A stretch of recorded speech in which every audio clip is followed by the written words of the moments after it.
3D drawing, painting और sketching के लिए सब्सक्राइब करिए मेरा ई-गैलरियो चैनल। उसकी लिंक नीचे डिस्क्रिप्शन में दी हुई है। आज हम बनाएंगे क्रोशेट मिंट लीव। उसके लिए हम लेंगे ग्रीन कलर का थ्रेड और अपनी क्रोशा की नीडल के हेल्प से हम क्रोशा की चेन स्टिच बनाएंगे जिसमें 10 लूप रहेंगे।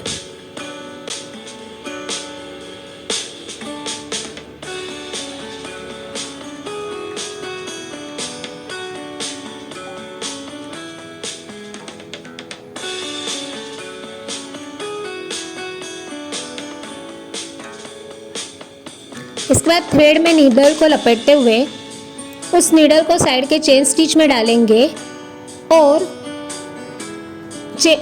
उसमें से हम वापस थ्रेड को निकालेंगे। इस तरीके से हमें 3 लूप मिलेंगे। फिर वापस थ्रेड से नीडल को लपेटते हुए साइड के चेन स्टिच में डालकर वापस थ्रेड को लेंगे। इस तरीके से हमें हर एक चेन स्टिच के लूप में यह स्टेप कंटिन्यू करते जाना है। इस तरीके से हमें आखिरी के 10 स्टिच तक करते जाना है। फाइनली ये पूरे 10 स्टिच के जो लूप से हमें नीडल में ही रखे हुए रहना है।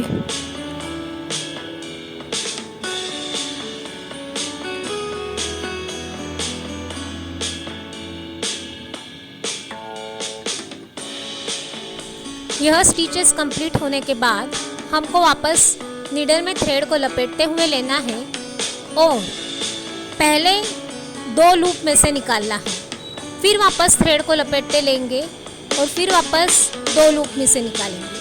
फिर वापस नीडल को लपेटते हुए लेंगे और वापस 2 लूप में से निकालेंगे। इस तरीके से सारे लूप हम कवर अप करते जाएंगे। ये बनकर रेडी हो गया हमारा लीव का एक साइड का पोर्शन।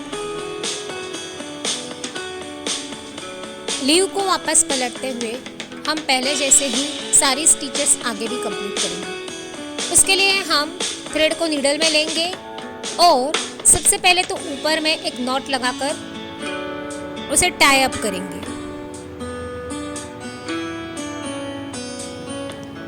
फिर वापस नीडल में थ्रेड लेंगे और आगे की चेन स्टिच में नीडल को डालते हुए थ्रेड को निकालेंगे।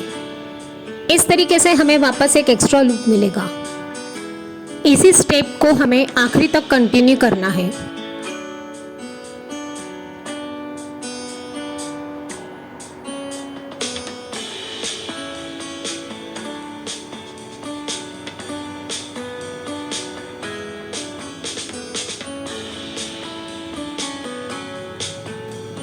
ध्यान रहे कि सारे लूप जो है हमें हमारे नीडल में ही रखने हैं।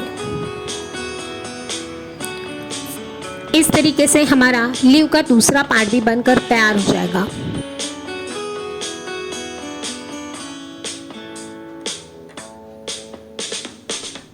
लास्ट लीव में जैसे हमने किया था उसमें भी वैसे ही करना है। नीडल को थ्रेड में लपेटते हुए पहले 2 लूप में से उस थ्रेड को निकालना है। फिर नीडल को थ्रेड में से लपेटते हुए आगे के 2 लूप में से निकालना है। यह स्टेप हमें आगे भी कंटिन्यू करना है।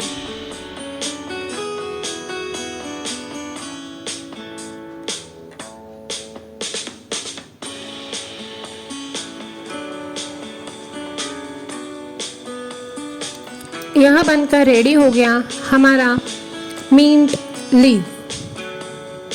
नई नई आइडियाज़ के साथ चैनल पर बने रहें और चैनल को लाइक और सब्सक्राइब करिए।